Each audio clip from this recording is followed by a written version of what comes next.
योगी आदित्यनाथ जी ने बहुत स्पष्ट शब्दों में राष्ट्र की एकता की बात की। आप देखिए जिस प्रकार से बांग्लादेश के अंदर चीन, अमेरिका, पाकिस्तान की एजेंसियों ने बांग्लादेश को अस्थिर कर दिया, एक बढ़ती हुई अर्थव्यवस्था को अस्थिर कर दिया। आप देखिए किस प्रकार के लोग हैं वहां पर कि बांग्लादेश के संस्थापक शेख मुजीबुर रहमान की प्रतिमा को भी उन्होंने तोड़ा। जिस प्रकार से बांग्लादेश के अंदर अराजकता का हाल है, वही चीज माननीय मुख्यमंत्री जी ने कही है। और महत्वपूर्ण बात, वहां पर जिस प्रकार से अल्पसंख्यकों का नरसंहार हुआ है, यह भी एक बहुत बड़ा संदेश उन्होंने दिया है कि यदि इस देश के अंदर एकता नहीं रही, यदि इस देश में हम लोग एक होकर नहीं खड़े रहे, तो हम कटेंगे। ये सच है। जिस प्रकार जम्मू कश्मीर में कटे हम, जिस प्रकार से अभी मौजपुर में मारा गया, जिस प्रकार से वेस्ट बंगाल में हुआ, जिस प्रकार से भागलपुर में हुआ, जिस प्रकार से बंगाल के अंदर डायरेक्ट एक्शन डे के अंदर जिस प्रकार से हिंदुओं को काटा गया, ये सब चीज दिख रही है। मैथिल जी एक मिनट, जो आपने बात कही है जरा जवाद जी को ले आइए स्क्रीन पर। जवाद जी जरा ये बताइए, जब ये कहा गया कि हम सब एक रहेंगे, अगर बटेंगे नहीं तो कटेंगे नहीं, इससे क्या वाकई सब एक रहने का जो मंत्र है उसका पालन अब करेंगे? शेख मुजीबुर रहमान को जिन्होंने पुतले तोड़े, अरे इसी देश के अंदर महात्मा गांधी हमारे राष्ट्रपिता को गोली किसने मारी थी? किसने मार दी थी गोली उनको? अरे अब आप दूसरी बात करने लगे, आप दूसरी बात करने लगे। चीन के पहुंच जाते हो, जापान, तुम्हारे पास उत्तर देने के लिए कुछ होता नहीं है तो तुम चा शुरू कर देते हो। मुझे ये बताओ ना, ऐसे आसान खामोश लोग जिन्होंने कि शेख मुजीबुर रहमान का पुतला तोड़ दिया, उसमें क्या कहना चाहते हो तुम? वहां पर हिंदुओं को टारगेट करके हत्याएं की जा रही है, बलात्कार किए जा रहे हैं, दुकानों को जलाया जा रहा है, अराजकता का माहौल है। जवाद साहब, प्रॉब्लम क्या है ना, सुनिए ना, सुनिए जवाद साहब, बात तो ठीक है ना, जब आपसे बांग्लादेश पर पूछा जाता है तब आप इस पर कुछ नहीं कहते हैं। अब आपसे ये पूछा जा रहा है कि योगी आदित्यनाथ ने क्या, ठीक है सर एक सेकंड, कि जाति क्षेत्र इन सब चीजों पर नहीं बटना है, अगर बटेंगे तो फिर कट जाएंगे, ये उन्होंने कहा। इस पर आपसे रिएक्शन मांगा था। जब बांग्लादेश की बात होती है तब आप बांग्लादेश छोड़कर पता नहीं कहां चीन, जापान चले जाते हैं।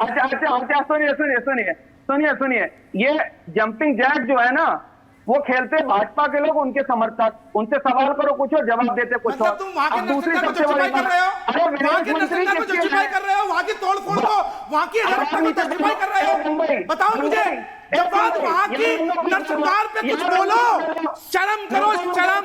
इस देश के अंदर तुमको पाला गया है, तुमको पोसा गया है, तुमको भाई का दर्जा दिया गया है, और तुम वहां पर हो रहा है नरसंहार पे आंखें बंद करके बैठे हो। शर्म करो, जब बात मुंह से कुछ बोलो। अरे जिंदा हो तो जिंदा नजर आओ। इतना अपने मुस्लिम ब्रदरहुड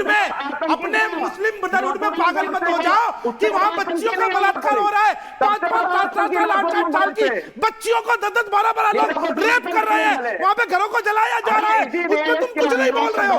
शर्म आनी चाहिए तुमको। और तुम वहां पर फिलिस्तीन के लिए बड़े पोस्टर लगा रहे थे, वहां पर ऑल आइज फॉर रफा कह रहे थे। अब तुम्हारे मुंह में दही जम गया, जुबान को लकवा मार गया। नहीं, इस तरह की भाषा नहीं, इस तरह की नहीं, मैं अपने सभी पैनलिस्ट से गुजारिश करूंगी, इस तरह की भाषा नहीं। एक डेकोरम होता है, एक डेकोरम होता है। जवाद साहब आपको भी रोक रही हूँ, प्लीज सर, एक डेकोरम होता है, उसको मेंटेन हम कर रखते हैं, क्योंकि अगर आप ऐसा कुछ भड़काऊ कहेंगे, प्रोवोकिंग कहेंगे, तो सामने से भी फिर उसी तरह का जवाब आएगा। तो इस तरह की बात नहीं। क्या महंत राजू दास जी को हमारी आवाज आ रही है? चलिए, महंत राजू दास जी से संपर्क शायद नहीं हो पा रहा है। पुनीता भी हमारे साथ जुड़ी हुई है। पुनीता बिल्कुल, और देखिए आचार्य राज मिश्रा जी से भी हम एक रिएक्शन ले लेते हैं। देखिए लगातार जो बांग्लादेश में स्थिति बिगड़ी हुई है, खास करके हिंदुओं पर जो अटैक हो रहे हैं और जिस तरीके से हमला हो रहा है, ये पूरे देश भर में देखिए चिंता का विषय बना हुआ है। लेकिन सवाल यही कि आखिर कब तक ऐसे, जहां पर अल्पसंख्यक हिंदू हैं उन पर ऐसे अटैकिंग होते रहेंगे। हालांकि देखिए अभी तक विपक्ष की तरफ से किसी भी मुद्दे पर बयान तो दिए जाते हर मुद्दे पर, लेकिन बांग्लादेश में जो स्थिति बनी हुई है उसे लेकर अब तक कोई जवाब नहीं आया है। लेकिन एक रिएक्शन जो मुख्यमंत्री योगी आदित्यनाथ ने कहा है, इसके बाद आप किस तरीके से देख रहे हैं? देखिए, सबसे पहले मुख्यमंत्री योगी आदित्यनाथ जी ने बहुत सुंदर शब्द कहा, इससे बेहतरीन कुछ हो नहीं सकता। क्या मुस्लिम अपने आप को इस राष्ट्र का नहीं मानता है?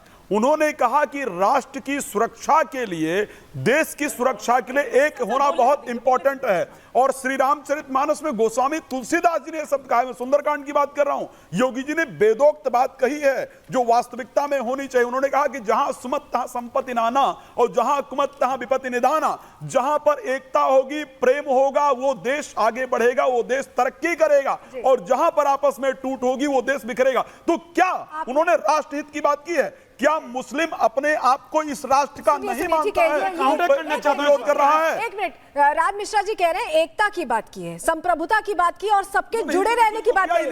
मैं जरा पूछ लेती हूँ नाजिम जी ये बताइए, इसमें हम शब्द का इस्तेमाल किया, किसी को अलग थलग नहीं किया योगी आदित्यनाथ।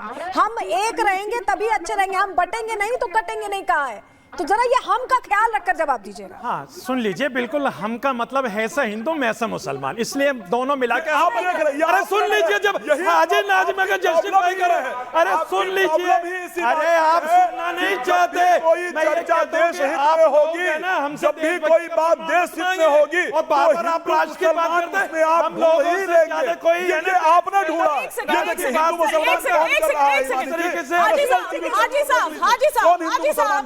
शुरुआत कैसे की अपने वक्तव्य की शुरुआत कैसे की कि सभी इस देश का हिस्सा हैं? क्या आप इस देश का हिस्सा नहीं है? आप इस देश का हिस्सा है कि नहीं है कि नहीं है? सिंपल सी बात। हाजी साहब डिरेल नहीं करिए, डिरेल मत करिए। हाजी साहब सुनिएगा भी। हाजी साहब नहीं, सिर्फ धारा प्रवाह बोलते मत जाइए ना। उन्होंने भी अपने वक्तव्य में यही कहा, उन्होंने यही कहा कि क्या आप इस देश का हिस्सा नहीं है? आप नहीं मानते? और हिमानी बड़ी बात यह कि मैंने इनसे कहा कि हमको लेके जवाब दीजिएगा। करते रहे कब तक हम लोग नहीं, आपने हम का संधि विच्छेद क्यों किया? हाजी जी एक मिनट सुनिए। नहीं देंगे हम इन लोगों को अपने देश को। एक मिनट स्वामी जी, हाजी जी सुनिए, आप ये बताइए, आप मेरी बात सुनिए। हम का संधि विच्छेद आप अपने लिहाज से क्यों कर रहे हैं? आप ये बताइए। हिंदू मुसलमान नहीं, आप हम का संधि विच्छेद अपने हिसाब से क्यों कर रहे हैं? सुन लीजिए, मैंने हम का इसलिए करा। अच्छा ठीक है, हिंदू प्लस मैं से मुसलमान दोनों को जोड़। महंत राजू दास रुकिए सर, रुक जाइए, अब रुक जाइए। मान लीजिए कि उन्होंने दोनों के लिए कहा है। हाजी साहब रुक जाइए। महंत राजू दास जी हमारे साथ जुड़ गए हैं, एक क्विक रिएक्शन उनका भी। महंत राजू दास जी, मुख्यमंत्री योगी आदित्यनाथ ने यही कहा कि बंटना नहीं है, उन्होंने हमको भी बांट दिया। यहाँ पर उन्होंने यही कहा कि बटेंगे तो कटेंगे। अब ये तो यहाँ पर पहले ही हमको हिंदू मुसलमान उन्होंने संधि विच्छेद यहाँ पर कर दिया है। आप किस तरह से देख रहे हैं इसको? मैं बयान पे तो बाद में बात करूंगी, पहले इसी पर बात कर ली। मैंने देखिए, पूज्य योगी आदित्यनाथ जी महाराज ने सही कहा है कि हम बटेंगे तो कटेंगे। आपने देखा होगा अफगानिस्तान में भी हम थे, आज नहीं है। पाकिस्तान में भी हम थे, आज नहीं है। बांग्लादेश की स्थिति क्या है, जम्मू कश्मीर में क्या हुआ, इसके नाते भारत में रहने वाला हर व्यक्ति अगर एक साथ, एक मत, एकजुट होकर नहीं रहेगा तो जैसे अफगानिस्तान हो गया, पाकिस्तान हो गया, बांग्लादेश हो गया, ऐसे हो जाएंगे। इसके नाते योगी जी ने चिंता जाहिर किया है सनातनियों के लिए, हिंदुओं के लिए, कि सब एक सड़ी हुई जातिवादी मानसिकता से दूर हटकर सब एक बन के रहो। सब एक बन के रहो, आपने कहा। अतीकुर रहमान जी भी हमारे साथ है। अतीकुर रहमान जी, अभी नाजिम जी ने हमको हिंदू मुसलमान कर दिया, योगी आदित्यनाथ ने कहा कि हम बटेंगे तो कटेंगे, तो हमको ही बांट दिया इन्होंने। इस बयान को आप कैसे देखते हैं? कम से कम इसमें तो साथ रह सकते हैं, एकता की बात हो सकती है।